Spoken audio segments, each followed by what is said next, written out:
दो जिगरी दोस्त राम और श्याम। राम और श्याम दिल्ली की एक फैक्ट्री में काम करते थे, लेकिन फैक्ट्री द्वारा भारी प्रदूषण फैलाने से इसे बंद कर दिया जाता है, जिस वजह से राम और श्याम की नौकरियां चली जाती हैं। लेकिन दोनों हिम्मत नहीं हारते और खुद का व्यापार करने का मन बनाते हैं। तभी उन्हें एक व्यक्ति ई रिक्शा लेने की सलाह देता है, लेकिन राम और श्याम के पास केवल 20,000 रुपए ही है, जिस कारण दोनों बैंक से लोन लेने का फैसला करते हैं। ओहो, राम और श्याम दोनों ने लोन लेकर ई रिक्शा खरीदा है। दोनों का ई रिक्शा लाजवाब दिख रहा है। अरे ये क्या, श्याम ने राम से 10,000 रुपए कम में ही ई रिक्शा खरीद लिया। बढ़िया है। ई रिक्शा का पहला दिन।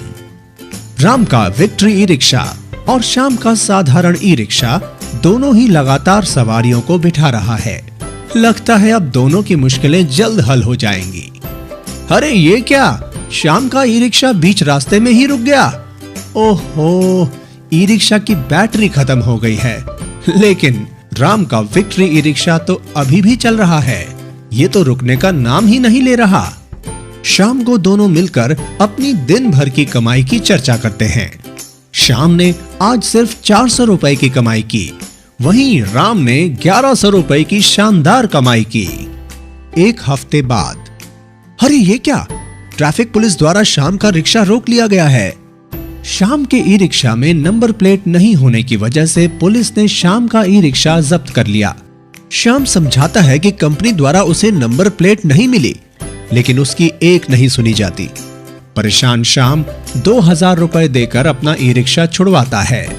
तभी राम श्याम को बताता है कि विक्ट्री ई रिक्शा के साथ ऐसी कोई परेशानी नहीं आती, क्योंकि कंपनी खुद नंबर प्लेट रजिस्टर कराती है। साथ ही साथ इंश्योरेंस, आरसी सब खुद करवाती है। ऐसे में विक्ट्री ई रिक्शा भरपूर चलाओ और भरपूर कमाओ। एक महीने बाद राम बैंक की पहली किश्त भरने बैंक गया है, लेकिन श्याम के पास अभी भी बैंक की किश्त भरने के पैसे जमा नहीं हो पाए। श्याम दुखी होकर राम से बोलता है, भैया राम, मैं तो दिन में 400-500 ही मुश्किल से कमा पाता हूँ। ऐसे में बैंक की किश्त कहां से दूंगा। राम मुस्कुरा के बोलता है, मैं दिन में 1,000 से 1,100 रुपए कमा लेता हूँ। मेरा विक्ट्री ई रिक्शा 100 से 110 किलोमीटर तक बड़े मजे से चलता है।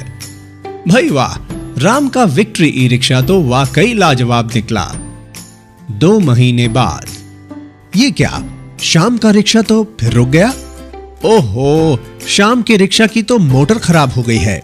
कंपनी भी मोटर बदलने को तैयार नहीं। ऐसे में श्याम को 4,000 रुपए खर्च कर कर मोटर बदलवानी पड़ी। लेकिन राम का रिक्शा तो आज भी पहले दिन की तरह फर्राटे से दौड़ रहा है, क्योंकि राम के रिक्शा में लगी है विक्ट्री 1150 BLDC शक्तिशाली मोटर, जो आती है 2 साल की वारंटी के साथ। 3 महीने बाद। श्याम के दिन अब और भी खराब हो गए हैं। खाने के लिए रोटी नहीं है, पहनने के लिए कपड़े नहीं है।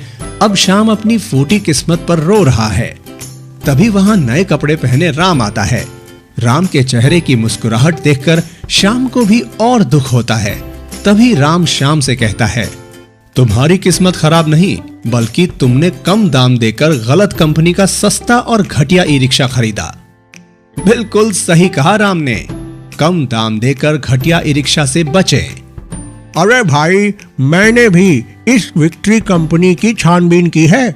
ये तो बहुत अच्छा इंडियन ई रिक्शा हमारे देश में बना रही है और सभी इंडियन पार्ट्स इस गाड़ी में लगा रही है। ये तो चाइना की बड़ी से बड़ी कंपनी को टक्कर दे रही है। सर्विस में भी बहुत अच्छे इंजीनियर लगा रखे हैं ये विक्ट्री कंपनी ने। इसने पिछले 5 सालों में बहुत तरक्की की है और हमारे देश का नाम रोशन कर रही है। हम तो इसी से ई रिक्शा लेंगे, चाहे महंगा लेना पड़े। बार बार तो नहीं रोना पड़ेगा। जय हिंद। राम की तरह आप भी विक्ट्री ई रिक्शा को ही चुने और अपने परिवार में खुशियां भरें। खुशियों का हाथ विक्ट्री रिक्शा के साथ।